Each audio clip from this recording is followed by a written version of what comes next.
Hello friends, welcome to our YouTube channel. आज की इस वीडियो में हम लोग बात करेंगे कि क्लास 12th फिजिक्स जो हमारा चैप्टर 1 है इलेक्ट्रिक चार्ज एंड फील्ड, इसके हम करेंगे very very important question answer. आज करेंगे जो एग्ज़ाम में पूछेगा ही पूछेगा। जेक बोर्ड 2025 में पूछने की पूरी संभावना है। पिछले साल मतलब प्रीवियस ईयर क्वेश्चन भी इसमें जो पूछा गया है वो सभी क्वेश्चन इसमें है। तो चलिए शुरू करते हैं। तो हमारा पहला क्वेश्चन है, ठीक है। State the law of conservation of electric charge. Law of conservation of electric charge के बारे में हमको बताना है कि law of conservation of electric charge क्या होता है। तो इसका आंसर हम क्या देंगे? इसका आंसर हम लेंगे the law of conservation of electric charge means the charge can neither be created and nor be a destroyed, only can be transferred from one body to another body। मतलब क्या है कि चार्ज को ना तो हम बना सकते हैं और ना ही क्या ख़त्म कर सकते हैं। उसको हम जो है एक बॉडी से दूसरे बॉडी में हम ट्रांसफ़र कर सकते हैं, ठीक है। यही कहता है law of conservation of charge. हमारा दूसरा क्वेश्चन है कि state and explain the principle of quantization of electric charge. Quantization of electric charge क्या होता है इसके बारे में हमको बताना है। क्वांटाइजेशन ऑफ इलेक्ट्रिक चार्ज क्या होता है इसके बारे में बताना है। तो क्या ये होता है, इसका आंसर हम लिखेंगे the quantization of electric charge means the total charge of any body is always integral multiple of fundamental charge, जो कि है हमारा 1 इलेक्ट्रॉन। मतलब जो किसी भी बॉडी पर चार्ज है, चाहे वो किसी भी चीज़ पर बात करूँ, मान लो कि हम ये एक चीज़ ये है कोई बॉडी है, ठीक है। इस पर जो चार्ज मौजूद होगा, टोटल चार्ज, वो जो है इस फॉर्म में एग्जिस्ट करेगा। ये जो दिख रहा है ना, इस फॉर्म में, चाहे आप में हो या किसी भी जीव में या किसी चीज़ में, तो जो उसमें जो चार्ज एग्जिस्ट करेगा तो इस फॉर्म में एग्जिस्ट करेगा। Q equals to plus minus n e. यहाँ पर जो है, यहाँ Q जो है चार्ज ऑफ एनी बॉडी और N जो है क्या है, इंटीग्रल्स इंटीजर है, 1 है, 2 है, 3, 4, इस प्रकार से। और यहाँ जो E है चार्ज ऑफ इलेक्ट्रॉन होता है, और हमें पता है चार्ज ऑफ इलेक्ट्रॉन कितना होता है, 1.6 इंटू 10⁻⁻19 कूलम होता है। ये भी पूछ सकता है what is the charge of electron, 1 marks question में पूछ सकता है। तो ये होता है क्वांटाइजेशन ऑफ चार्ज। क्या कहता है, किसी भी बॉडी पर जो चार्ज होता है वो हमेशा integral multiple of fundamental charge के इक्वल होता है, ठीक है। हमारा क्वेश्चन नंबर 3 है क्या है, define electric dipole. Electric dipole क्या होता है? इलेक्ट्रिक डाइपोल, इसका आंसर अगर हम देखें तो इसका आंसर है electric dipole is a pair of two equal and opposite charges separated by a small distance two a is called electric dipole moment. मतलब क्या है, मान लेते हैं कि हमारे पास दो चार्जेस हैं, ये एक चार्जेस, दोनों का साइज सेम है, two equal and opposite charge. इसमें से एक हमारा नेगेटिव चार्ज है और एक हमारा पॉजिटिव चार्ज है। इसको हमने जो है एक सेपरेट किया है 2a डिस्टेंस से, तो यही होता है इलेक्ट्रिक डाइपोल। वही लिखा है the electric dipole is a pair of two equal and opposite charge. ये देखो, ये पॉजिटिव चार्ज है, negative charge separated at the small distance, जो कि हमारा 2a है या फिर 2l भी हो सकता है। तो इसको हम कहेंगे इलेक्ट्रिक डाइपोल, ठीक है। हमारा नेक्स्ट है हमारा define electric dipole moment. Electric dipole moment क्या होता है इसके बारे में हमको बताना है। तो इसका आंसर है हमारा electric dipole moment is a product of magnitude of charge and distance between them। उसको हम कहते हैं इलेक्ट्रिक डाइपोल मोमेंट, जिसको हम P से डिनोट करते हैं। तो P equals to Q into में 2a। यहाँ पर जो है Q है product of magnitude of charge, ये है Q, and distance between them कितना था, उनके बीच का डिस्टेंस 2a था। तो ये हो गया P equals to Q into में 2a, ठीक है। ये हो गया हमारा इलेक्ट्रिक डाइपोल मोमेंट। और ये भी ये ध्यान रखें कि जो हमारा इलेक्ट्रिक डाइपोल मोमेंट जो होता है वो एक वेक्टर क्वांटिटी है। कैसा क्वांटिटी है? एक वेक्टर क्वांटिटी। क्वेश्चन नंबर 5 है हमारा,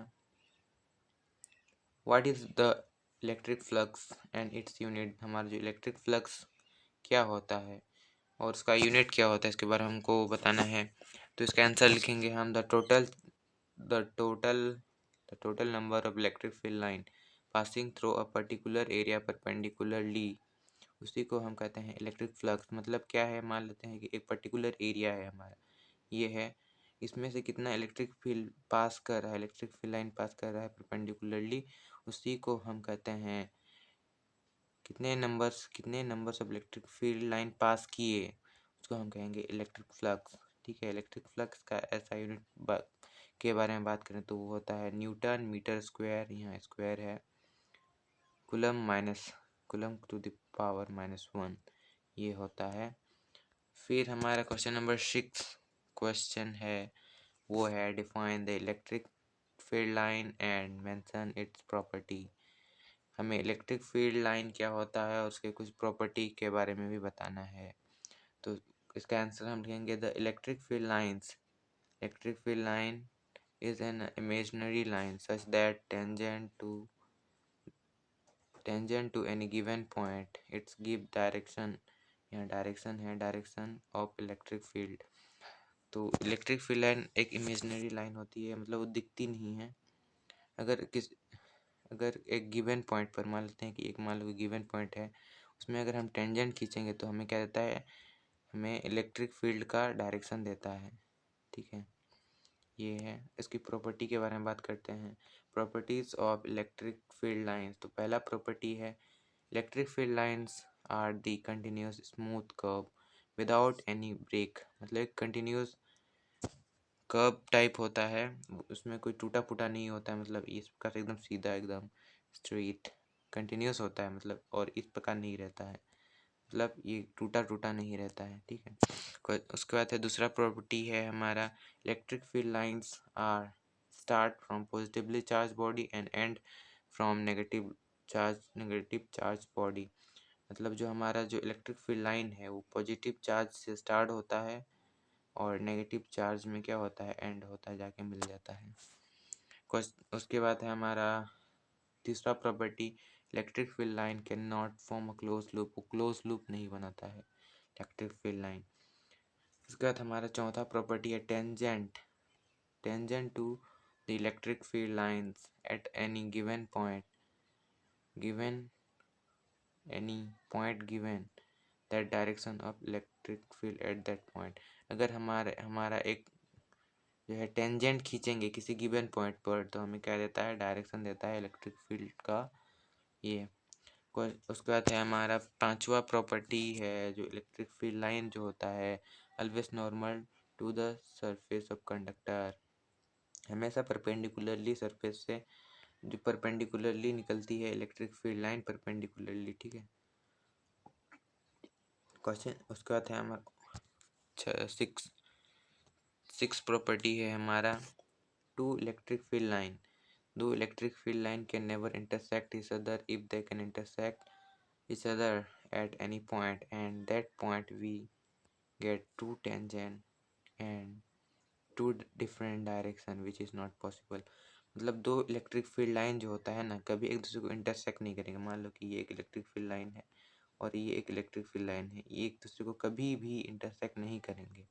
अगर ये दोनों इंटरसेक्ट कर रहे हैं, मान लो कि ये दो इलेक्ट्रिक फील्ड लाइन से एक इधर गया एक इधर गया है, तो अगर इस पॉइंट पर मान लो कि इंटरसेक्ट कर रहे हैं तो इस पॉइंट पर अगर मैं टेंजेंट खींचूंगा तो इधर मिलेगा एक डायरेक्शन और एक इधर, मतलब दो डायरेक्शन हमें मिल रहा है जो कि पॉसिबल नहीं है। इसीलिए दो इलेक्ट्रिक फील्ड लाइन जो होता है कभी एक दूसरे को इंटरसेक्ट नहीं करते हैं। क्वेश्चन नंबर 7 है state the Coulomb's law of electric charge. तो हमें कूलम्स लॉ क्या होता है इसके बारे में बताना है। तो आंसर क्या लिखेंगे, according to Coulomb's law the force of attraction और repulsion between two point charges. यहाँ जो कूलम्स लॉ जो एप्लीकेबल होगा इसमें पॉइंट चार्ज पर एप्लीकेबल होगा। Then the two point charges is directly proportional to the product of the charge and inversely proportional to the square of the distance between them। तो ये कहता है हमारा कूलम्स लॉ। मतलब क्या है, दो मान लेते हैं कि मेरे पास दो चार्जेस हैं, तो सिमिलर चार्ज भी हो सकते हैं और अनसिमिलर चार्ज भी हो सकते हैं। ठीक है, उससे देखिए ये दो चार्जेस हैं, मान लेते हैं कि दो चार्जेस हैं, ये है Q1 चार्जेस, Q2 चार्जेस हैं, और इन दोनों के बीच का डिस्टेंस जो है हमारा वो है R। तो क्या कहता है, जो इन दोनों के बीच कितना फोर्स से एक दूसरे को अट्रैक्ट करेंगे या फिर कितना फोर्स से एक दूसरे को रिपेल करेंगे, धक्का देंगे, तो वही बताता है हमारा कूलम्ब्स लॉ। ठीक है, तो हमने पढ़ा कि force is directly proportional to the, जो हमारा फोर्स है डायरेक्टली प्रोपोर्शनल है Q1 Q2 product of discharge, and inversely proportional है किसके, inversely proportional to the 1/r²। ठीक है, आर क्या है, डिस्टेंस था उन दोनों के बीच का। जब हम इन दो इक्वेशन को कंबाइन करेंगे तो हमें क्या मिलता है, F is directly proportional to Q1 Q2। ठीक है, एंड अपॉन में R²। जब हम प्रोपोर्शनल का साइन हटाते हैं तो कुछ कांस्टेंट आता है, और क्या कांस्टेंट आता है, एफ इज टू के Q1 Q2/r²। और यहाँ जो K है इसको हम कहते हैं इलेक्ट्रोस्टैटिक फोर्स कांस्टेंट। ये होता है हमारा कूलम्ब्स लॉ। अल्सो यहाँ पर हम K को लिख सकते हैं 1/4πε0।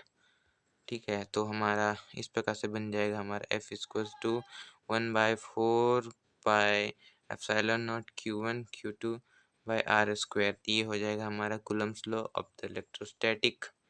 ठीक है, हमारा 8वां क्वेश्चन है, state the Gauss theorem in electrostatic. में गॉस लॉ क्या होता है इसके बारे में हमको बताना है।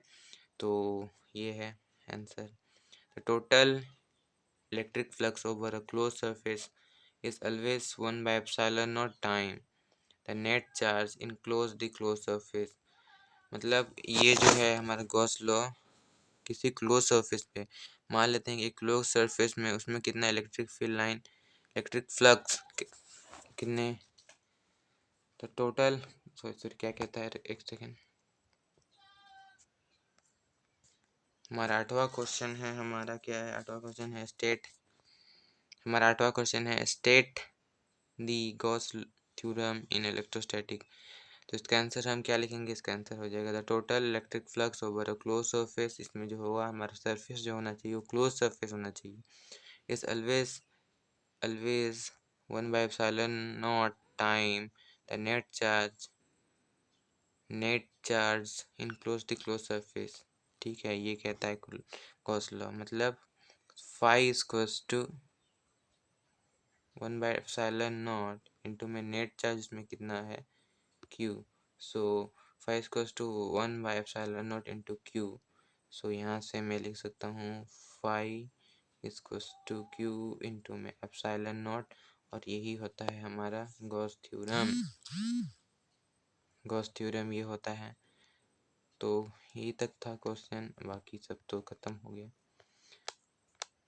ये जो कि जैक बोर्ड 2025 में पूछने की संभावना है, जैक बोर्ड 25 जो हमारा क्लास 12th फिजिक्स चैप्टर 1 है उसके हमने क्वेश्चन आंसर किए, और डेरिवेशन हम दूसरे वीडियो में करेंगे, क्योंकि डेरिवेशन अभी नहीं करेंगे दूसरे वीडियो में, इस वीडियो में नहीं करेंगे डेरिवेशन के, जैसे कि हो गया इलेक्ट्रिक फील्ड और डायपोल में के बीच में क्या होता है, इन सब के को भी हम डेरिवेशन दूसरे वीडियो में करेंगे। सो इसकी डेरिवेशन हम दूसरे वीडियो में करेंगे, तो अभी के लिए इतना ही। थैंक यू वेरी मच, और पढ़ाई करते रहें, ऑल द वेरी बेस्ट।